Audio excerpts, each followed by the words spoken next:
शिरगावचे सुपुत्र माननीय बाळासो मारुती वायदंडे यांची गोकुळ शिरगाव दूध संघ कोल्हापूरमधून तब्बल 40 वर्षांच्या प्रदीर्घ कालावधीनंतर सेवानिवृत्ती झाल्याबद्दल हार्दिक शुभेच्छा आणि पुढील वाटचालीसाठी मनपूर्वक शुभेच्छा। जसे दुधाचे आणि साखरेचे नाते घट्ट असते तसेच तुमचे आणि दूध संघाचे नाते अतूट राहिले आहे। आयुष्याच्या या नवीन पर्वात तुम्हाला उत्तम आरोग्य, सुख आणि समाधान लाभो हीच ईश्वरचरणी प्रार्थना। शुभेच्छुक समस्त वायदंडे परिवार, येवती, तालुका करवीर, जिल्हा कोल्हापूर। नमस्कार, बाळासो मारुती वायदंडे, राहणारे येवती, तालुका करवीर, जिल्हा कोल्हापूर।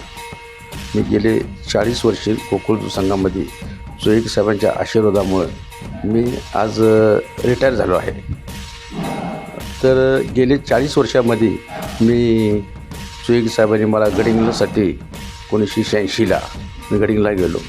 गडिंग्लजमध्ये 2 वर्ष काम केल्यानंतर साहेबांच्या लक्षात आलं की खरोखरच माझा माणूस एवढ्या लांब नोकरी करत आहे, तर ह्या माणसासाठी मी कुठेतरी काहीतरी करावं। ह्यासाठी मला त्यांनी आईस फॅक्टरीमध्ये, कोल्हापूर जिल्ह्यात आईस फॅक्टरीमध्ये आणले। आईस फॅक्टरीत आणल्यानंतर मला वाटतं 88-89च्या दरम्यान मी साहेबांच्या लक्षात आलं की काय नाही, माझा माणूस माझ्या तारापाकात माझ्या ऑफिसमध्ये असावा। ह्यासाठी मला चोईके साहेबांनी तारापाकात म्हणजे ऑर्डर, मी लेखी न ऑर्डर देता मला फक्त तोंडी बोलवून सांगितलं की उद्यापासून तू तारापाकात हजर हो। त्या टायमाला मी चोईके साहेबांच्या असल्यानंतर मी त्याच्या तारापाकात हजर झालो। हजर झाल्यानंतर मला प्रत्येक गोष्टीचा, प्रत्येक कसं वागायचं, कसं करायचं, चोईके साहेब आणि जनसंपर्क अधिकारी म्हणून मोहन यादव होते।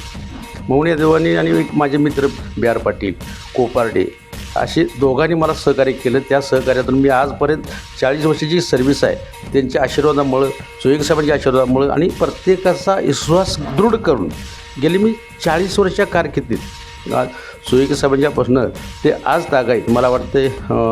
चोईके साहेब झाल्यानंतर मला वाटतं नरके साहेब 10 वर्ष चेअरमन झालेत, नरके साहेब झाल्यानंतर रणजितदा 3 वर्ष चेअरमन झालेत, त्यानंतर आबाजी झालेत, हातर्गे साहेब झालेत, आपटे साहेब, आजपर्यंत जेवढे चेअरमन झालेत त्या प्रत्येक चेअरमन साहेबांचं काम करण्याची मला संधी मिळाली। त्यानंतर मला मोहन यादवांच्या दृष्टिकोनातून मला म्हणजे बऱ्यापैकी बऱ्याचशा लोकांचं कसं संबंध ठेवायचं, प्रत्येक मंत्र्याबरोबर, मुख्यमंत्र्यांच्याबरोबर मला काम करण्याची संधी तिने दिली। प्रत्येक संचालक, तसेच महाडिक साहेब असतील, आपले पेन साहेब असतील, त्यांच्यावर मला काम करण्याची संधी मिळाली। आज तागायत जे काम केलं ते फक्त चोईके साहेबांच्या विश्वासाला पात्र राहून काम केलं। आज काम करत असताना कुठल्या गोष्टी म्हणजे कार्यकारी संचालक MD साहेब असतील, आता प्यावर सचिन पाटील साहेब असतील, आता सचिन पाटील साहेबांनी मी 5 वर्षे काम केलं, पण कुठल्या गोष्टीची त्यांना कुठं कमी पडलं नाही किंवा त्यांना माझ्यामुळे कुठेतरी अडचण आली नाही असं काम केलं। कार्यकारी संचालक आता MD साहेब असतील, कार्यकारी संचालक म्हणजे जे ऑफिसमध्ये सगळा स्टॉप असेल, सगळ्यांनी मला सहकार्य केलं। आत्तापर्यंत सहकार्य करताना प्रत्येक गोष्टीचे प्रत्येकानं मला सहकार्य केले आणि मी त्याला म्हणजे कुठल्या एखादा माणूस हे होत असला त्याला मला कसं सहकार्य करायचं आणि मी काम करत असताना प्रत्येकाला मी विश्वासात घेऊन काम केलं।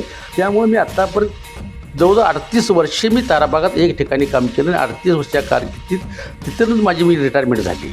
आणि माझ्या फॅमिलीबद्दल जर बोलायचे, माझे आई वडील, माझे वडिलाचे मित्र चोईके साहेब मित्रांनी मी भेटायला गेल्यानंतर साहेबांनी सांगितले की वायदंडे असं मारुती तुला आत्ता करता येत नाही, एक 4 दिवस जाऊ द्या। 4 दिवस जाताना मी 4 दिवस गेले, मला चोईके साहेबांनी ऑफिसमध्ये बोलवून सांगितले तुला गडिंग्लजला यायला पाहिजे। आणि त्यांच्या आशीर्वादामुळं, माझ्या आई वडिलांच्या आशीर्वादामुळं, माझे बहिणी भावंड सगळ्यांनी मला जे सपोर्ट जे केला त्यामुळे मी 40 वर्षे काम करू शकलो। बरोबर MD साहेब, कार्यकारी संचालक MD साहेब, सर्व मित्र परिवार, विष्णुमित्री आणि सगळ्यात मला जे मुद्दा मांडायचा आहे की प्रत्येक कर्मचाऱ्यांनी, प्रत्येक अधिकाऱ्यांनी गोकुळ दूध संघ काय आहे हे प्रत्येकाला समजावून आणि आज माझी फॅमिली कशामुळे चांगली आहे किंवा कशामुळे माझ्या फॅमिली प्रगती झाली ही गोकुळ दूध संघाचं, आणि गोकुळ दूध संघ हे कायम आयुष्यात हे हृदयात नाव राहावं अशी प्रगती करावी प्रत्येकानं आणि इथून पुढे वाटचाल गोकुळ दूध संघाची चांगल्या पद्धतीने चालवणी, कायम आयुष्यभर लोकांना वाटावं की गोकुळ दूध संघ काय आहे हे प्रत्येकानं मनात भिंबून घ्यावं, एवढीच विनंती।